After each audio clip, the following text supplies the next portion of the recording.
welcome back to my Hello Air channel. This is I. はい、今日はこんにちは。ゲストがいます。こんにちは。山本です。お久しぶりです。はい、山本さんは、はい、いつもね、ベビーメタルの方で、そうですね、もうちょっとベビーメタルの話しかしてないですね。そうですね。だからコラボ何回かさせてもらってるんですけど、ベビーメタのコラボっていう感じでそれはやってきたのですが、今回なんと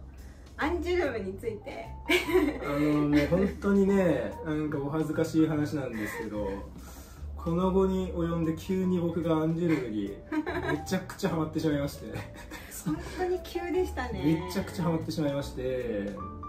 ょっと愛さんがずっとアンジュルムはじめハロプロ好きなのはもちろん知ってますし、なんなら一回それで話したこともあるそうですねかな、はい、そうだったんですけど、なんで今なんだよっていういや、そうだから前から知ってるのは知ってて、アンジュルムのことも、ハロプロのことも大体、でもそんなにハマる感じじゃなかったから、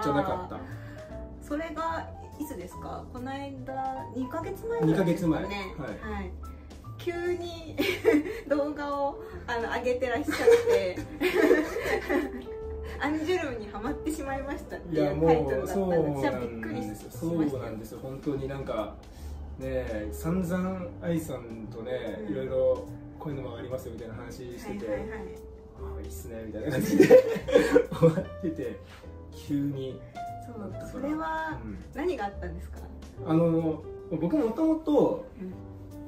アンジュルムは知ってたんですよ、もともと。で、その知ったきっかけっていうのが、もうそうです、もうこれもまあ前の仕事のことで終わった話だから全然もういいかなと思って話すんですけど、2年僕芸能関係の仕事をしていて、そこでアンジュルムと1回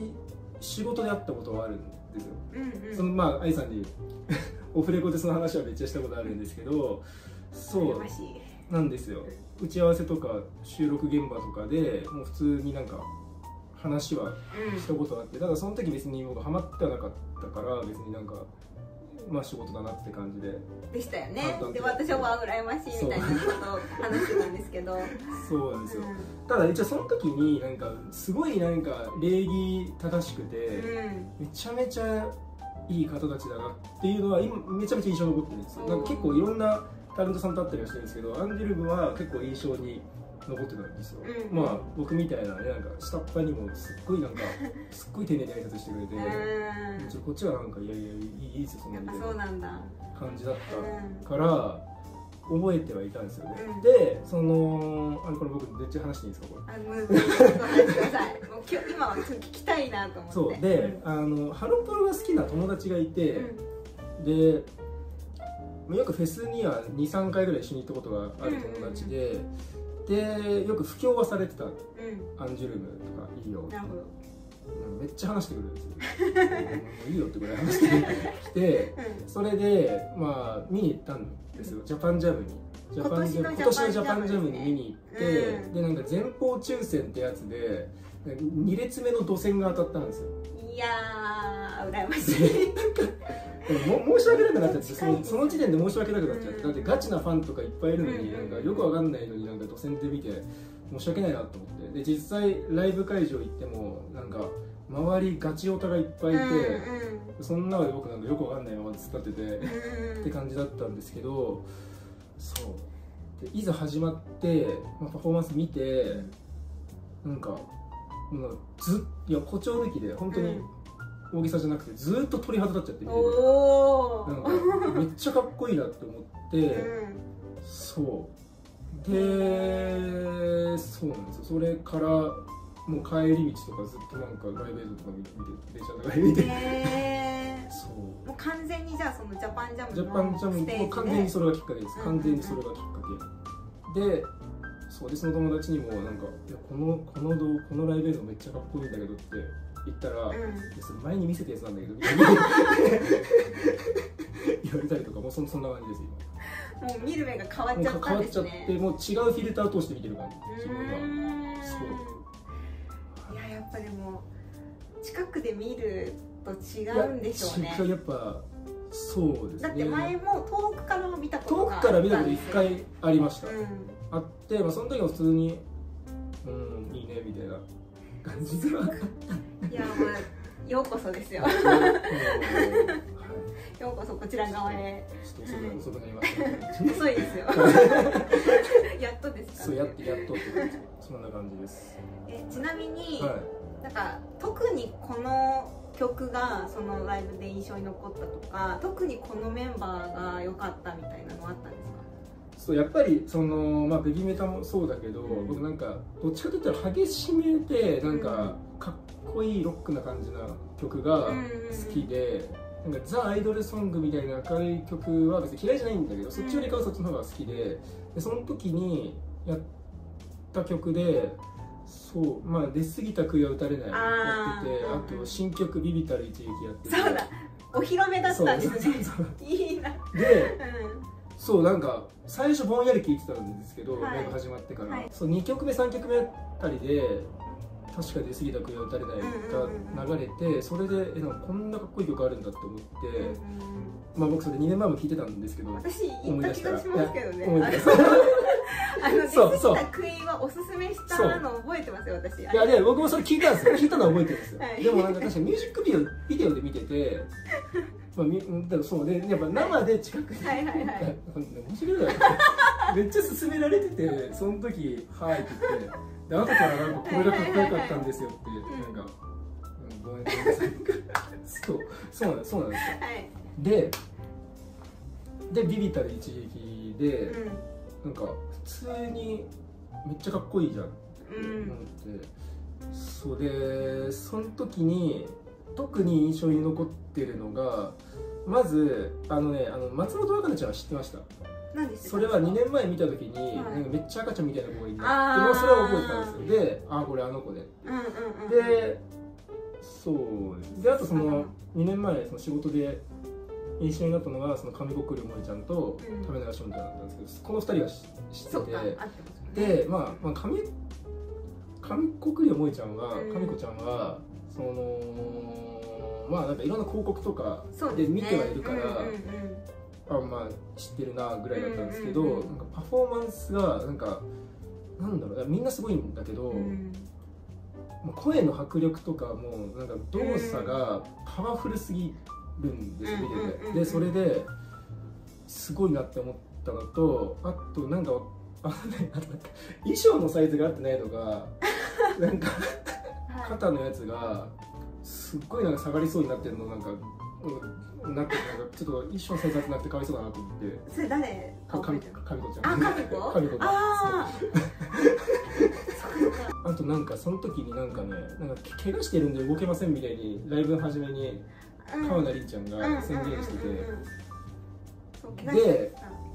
そうなんですよ。だからなんかずっと端っこで踊ってたんですけど、でもなんかちょっと目立ってるから目が行くわけなんですよ。一人だけね、そのフォーメーションには加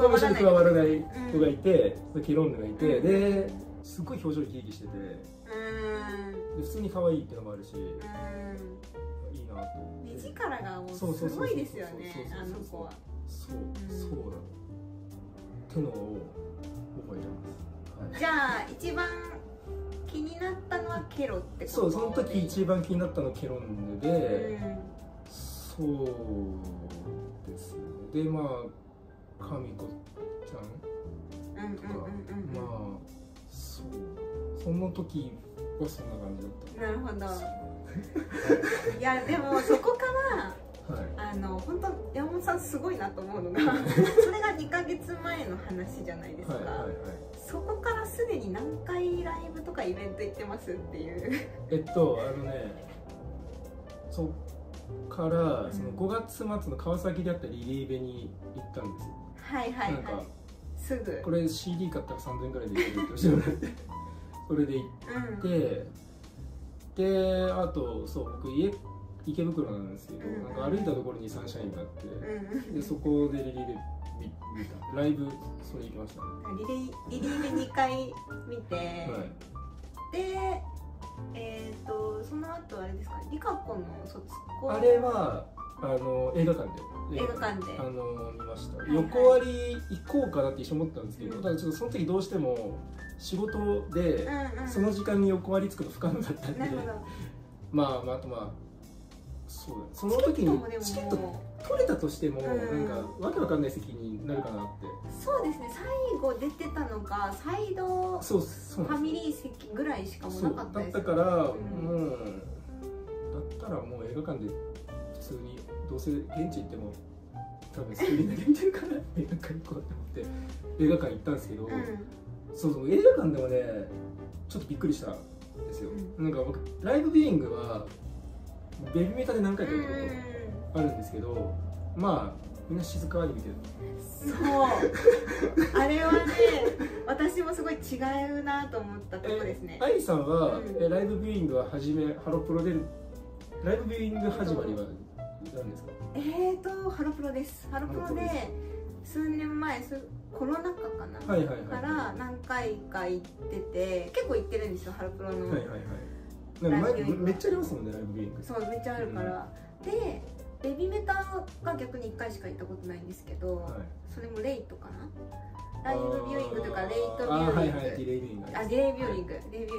デイビューイング行った時にすっごい静かだったので客席がそれ結構私びっくりして、ハロプロに慣れてたので、そう全然違いますよね。全然違います。僕は初めライブビューイングがベビメタが始まりだったんで、まあ映画館だし静かにおとなしく見ようなみたいな感じで、なんかポップコーン食ってるおじさんとかもいたしそんな感じで見てたんですよ。でハロプロ行ったらなんか普通にみんなペンライト振ってて、普通になんか「おお」とか言ってる人もいて、こういう感じかですよね。でもうなんか両隣のこっちにいたのが多分大学生ぐらいの男の子で、こっちにいたのが多分3、40代ぐらいの女性だったんですけど、途中から2人ともボロッボロ泣いてていやーみんな泣いてましたよ。私の周りも雰囲気に飲まれましたね。まあちょっと横割りの話はまた別にしますか。そうですね、ちょっと後でこんな話はゆっくりまたそうなんですよ。しましょう。そして、横割りの後なんか行かれてませんでした？なんか行ってるそう個別に行ったんですよ。でこれなんで個別に行ったのかっていうと、まあ普通に行きたかったから行ったんですけど最初普通に抵抗あったんですよ。それいいやってあるの知ってたんですけど、ちょっと今はいいやと思ったんですけど、さっき話した友達とは別の友達でめっちゃドルオタの男の同級生の友達がいるんですよ。で結構なんか握手会とかめっちゃ行ってるやつがいて、そいつでよく遊んだりするんですけど、お前行ってみたらマジで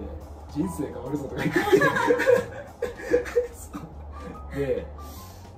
しょっかなと思って締め切りの日までずっと悩んだんですよ。まあお金は働きもいいからいいとして、それとは別になんか行ったらなんか本当に後戻りできなくなる気がして、どうしよっかなと思ってたんですけど、行くかって思って締め切りの日の23時30分ぐらいに本当に悩んでたんですね